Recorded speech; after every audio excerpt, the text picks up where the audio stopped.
a series of fire and volcanic activity like Vesuvius in Italy, I like to use these two colors, emerald green and the French ultramarine. That's a different color than the regular ultramarine. The French, you can see, is very bright and purplish.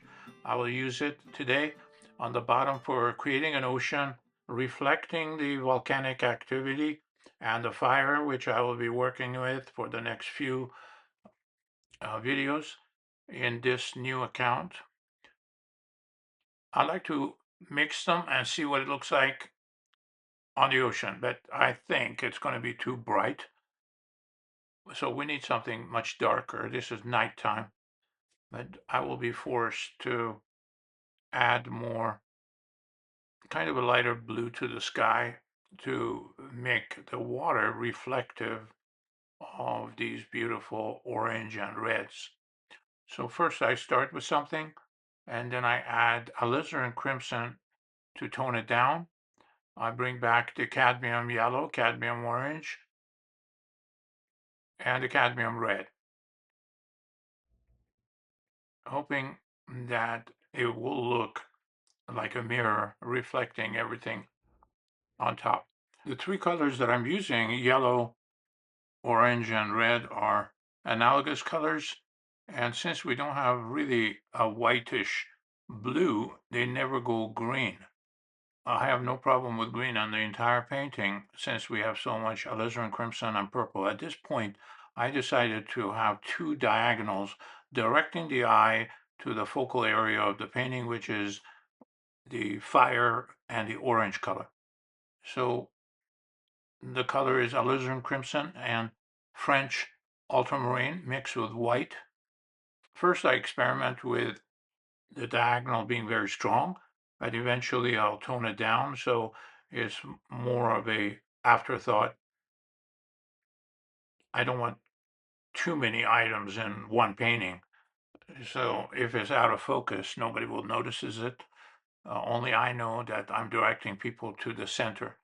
The reason is the edges of this white cloud, yellow, orange cloud, they're so bright and so hard edged that if it was sitting against a very dark sky like I had, it would have drawn too much attention. So what I did, I'm adding white to that ultramarine, French ultramarine, and creating a kind of a value number 6 or so, meeting value number 3, which is a cloud. As it goes up toward the top of the painting, which is very dark blue, dark purple, I kind of buff them together so it looks like some kind of a halo around the clouds. As long as your paints are wet, with this big 1-inch brush, you can really mix them together beautifully. But it looks good already, so I'll take a small brush and now I'll bring in a lighter color very close to the edges of the clouds. And I'll correct it at this point in case if it's too organic looking, which it is, I will make it a little bit more differentiating from each other so it's not repetitious organic forms.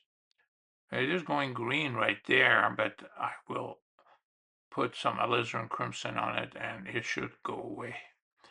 You can see a little bit of green there. Yeah, because they probably got mixed up with that yellow top of the cloud. I never clean my brushes, ever, for a painting. Of course, after I'm done today, after 2 hours of this painting, I will then clean them for next painting. But while I'm painting, I hardly ever clean my brushes. Therefore, I've said that before, where the colors that exist on that large brush will create beautiful grays by mixing all the colors together. Now, this is really turning out good. It's very fluffy, out of focus kind of clouds, directing the eye toward the bottom, which is orange. Now, at this point, I decided to put one single white with orange mixed with white on the left-hand side of it. where the wave is reflecting the orange volcanic activity. I have put in a lot of red. So the ocean is actually a mirror at this point. So with a big brush, I'm creating diagonals, directing the eye to the focal point, which is the orange area. You can see that the orange meets kind of a magenta red, cadmium red, just below the orange. So that again is a small transition from orange to red and then darkest colors. We'll see how it goes. Right now, I'm very cautious of this wave because it looks like it's bubbling out of the water. I want some reflection on the water of the wave so the viewer says, oh, this must be water reflecting the wave on the surface. So with my big brush, I keep on creating diagonals. You can see right there that diagonal. So these diagonals are leading the eye of the viewer to the white wave and then eventually to that orange area. That will be eventually the focal point. I have created a good reflection. If I make a mistake with a big brush comes in and cleans it. So, and then whatever color I have on the giant brush, I use it for the diagonals. There's the diagonal right there. Okay, so we're pretty happy here.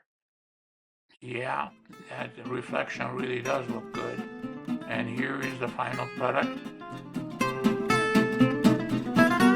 Please subscribe and click the thumb up button so you can get my videos.